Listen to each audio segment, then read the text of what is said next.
नमस्कार दोस्तों, स्वागत है आपका विक्रम क्लासेस पर। आर में प्रीवियस ईयर में आए हुए हिंदी के महत्वपूर्ण प्रश्न। तो चलिए शुरू करते हैं अपने पहले क्वेश्चन से। अनभिज्ञ का विलोम है, सही आंसर है सी अभिज्ञ। विज्ञ का विलोम है, सही आंसर है बी अज्ञ। सौम्य शब्द का विलोम है, सही आंसर है बी उग्र। दुर्भाग्य का विलोम सौभाग्य होता है। मित्र का विलोम शत्रु। दुराशय का विलोम सदाशय होता है। कृतज्ञ का विलोम है, सही आंसर है सी कृतघ्न। कृतघ्न का प्रयोग न होने पर अकृतज्ञ भी कृतज्ञ का विलोम हो सकता है। कृतज्ञ का विलोम शब्द है, सही आंसर है सी कृतघ्न। संकीर्ण का विलोम है, सही आंसर है डी विस्तीर्ण। जबकि संक्षेप का विलोम विस्तार होता है और विकीर्ण का विलोम आकीर्ण होता है। अनुरक्ति का विलोम है, सही आंसर है बी विरक्ति। जबकि विराग का विलोम अनुराग होता है। तिरोभाव का विलोम आविर्भाव होता है।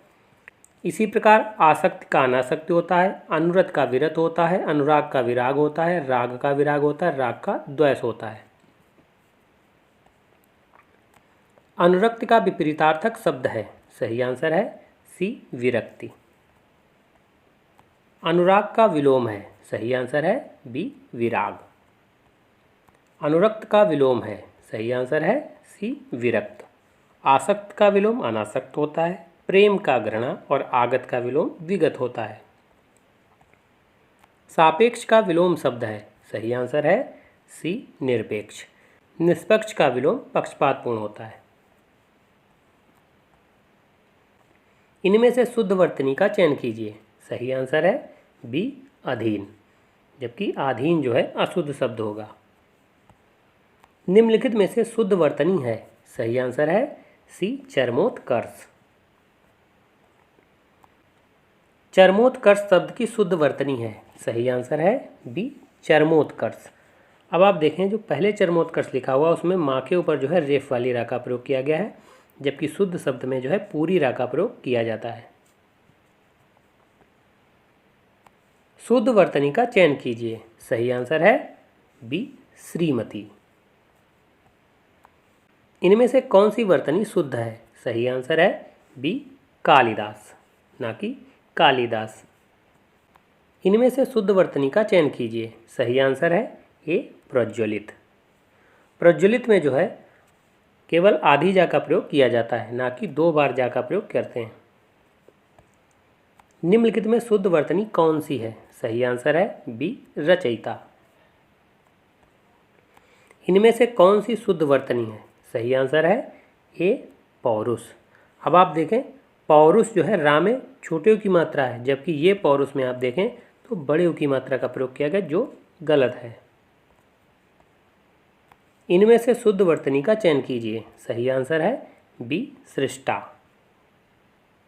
अब आप देखें, ये भी सृष्टा है, लेकिन शुद्ध शब्द जो है इस तरीके से सृष्टा लिखा जाता है। निम्नलिखित में से शुद्ध वर्तनी वाला कौन सा शब्द है, सही आंसर है सी जागृत। शुद्ध वर्तनी का चयन कीजिए, सही आंसर है सी अक्षुण्ण। जिस पर विश्वास किया गया है के लिए एक शब्द है, सही आंसर है बी विश्वस्त। जिसका विश्वास किया जा सके उसे विश्वसनीय कहते हैं। जो विश्वास के योग्य हो उसे विश्वास पात्र कहते हैं। जो किसी विशेष विषय को जानता हो उसे विशेषज्ञ कहते हैं। जो दायर मुकदमे का प्रतिवाद या बचाव करे वाक्य हेतु उपयुक्त शब्द है, सही आंसर है बी प्रतिवादी। जिसका रोकना कठिन हो के लिए एक शब्द है, सही आंसर है ए दुर्निवार। जिसे वश में करना कठिन हो के लिए एक शब्द है दुर्दर्श। जिसका घटित होना कठिन हो उसे दुर्घट कहते हैं। जिसे धारण करना कठिन हो उसे दुर्भर कहते हैं। तैरकर पार कर जाने की इच्छा के लिए एक शब्द है, सही आंसर है ए तितिर्षा। तैरने या मोक्ष पाने के इच्छुक के लिए एक शब्द है तितिर्षु। अब आप देखें, तैरकर पार कर जाने की इच्छा इसको तितिर्सा कहते हैं। और तैरने या मोक्ष पाने को इच्छुक, इसको तितिर्सु कहते हैं। सर्दी गर्मी दुख आदि सहन करने की शक्ति को तितिक्षा कहते हैं। रफ्तार तेज करने के उपकरण के लिए एक शब्द है त्वरक। शत्रुओं का हनन करने वाला के लिए एक शब्द होगा। सही आंसर है बी शत्रुघ्न। जबकि रिपु का मर्दन करने वाले को रिपुसूदन कहते हैं। मुकदमा दायर करने वाला व्यक्ति के लिए एक शब्द क्या होगा? सही आंसर है ए वादी। जो दायर मुकदमे का प्रतिवाद या बचाव करे उसे प्रतिवादी कहते हैं। और जिस पर मुकदमा चलाया गया हो उसे अभियुक्त कहते हैं। युद्ध की प्रबल इच्छा हो जिसमें के लिए एक शब्द है। सही आंसर है सी युयुत्सु। और युद्ध करने वाला योद्धा तथा विद्रोह करने वाला विद्रोही कहलाता है। मरने की इच्छा वाक्यांश के लिए एक शब्द है। सही आंसर है ए मुमुर्षा। मोक्ष प्राप्त करने की इच्छा मुमुक्षा कहलाता है। जो मरना चाहता है उसे मुमुर्षु कहते हैं। और जो मोक्ष चाहता है उसे मुमुक्षु कहते हैं। जिसमें युद्ध करने की इच्छा हो उसके लिए एक शब्द है। सही आंसर है सी युयुत्सु। आखर शब्द का तत्सम रूप कौन सा है?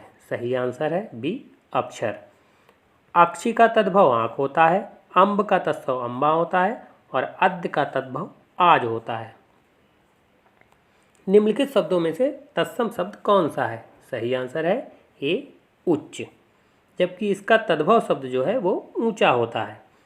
अकाज का तत्सम शब्द अकार्य होता है। अनि का तत्सम शब्द अणि होता है। और सिख का तत्सम शब्द शिष्य होता है। निम्नलिखित शब्दों में से तद्भव शब्द कौन सा है? सही आंसर है डी घड़ा। जबकि दक्षिण का तद्भव दाहिना, खटुआ का तद्भव खाट और खरजूर का तद्भव खजूर होता है। तद्भव से तत्सम बने सही शब्द को चिन्हित कीजिए। सही आंसर है डी नाक का नासिका। जबकि कान का तत्सम कर्ण होता है। ओठ का तत्सम ओष्ठ और आँख का तत्सम अक्षी होता है। ओठ किस श्रेणी का शब्द है? सही आंसर है ए तद्भव। चूँकि ओठ का तत्सम ओष्ठ होता है। तत्सम से तद्भव रूप में सही शब्द की पहचान कीजिए। सही आंसर है सी सर्प का सांप। जबकि किंचित का कुछ होता है, लक्ष्य का लाख होता है, क्षेत्री का खेती होता है। जब भी आप छतरी वाली छा और खा देखेंगे तो छतरी वाली छा का जहाँ पर प्रयोग किया जाता है वे अधिकतर शब्द जो है तत्सम होते हैं। और खा का प्रयोग किया जाता है वे शब्द जो है तद्भव होते हैं। अब आप देखें क्षेत्री तो इसका खेती होता है तो क्षेत्री तत्सम शब्द है और खेती तद्भव शब्द है। धरती शब्द का तत्सम शब्द है। सही आंसर है सी धरित्री। धरणी तथा धरा ये पृथ्वी के पर्यायवाची होते हैं। और धात्री तत्सम शब्द है, इसका तद्भव दाई होता है। डंडा शब्द का तत्सम शब्द है। सही आंसर है बी दंड। पत्थर शब्द का तत्सम शब्द क्या है? सही आंसर है बी प्रस्तर। निम्नलिखित में से एक स्वर्ण का पर्यायवाची शब्द नहीं है। सही आंसर है सी हिरण्या। जबकि हिरण्य जो है इसका पर्यायवाची शब्द होगा। तो हेम, हाटक, कनक, हिरण्य, कलधौत, कंचन, जातरूप, चामीकर, सुवर्ण ये सभी जो है स्वर्ण के पर्यायवाची होते हैं। खास करके जातरूप जो है और हिरण्य ये काफ़ी ज़्यादा पूछा जाता है।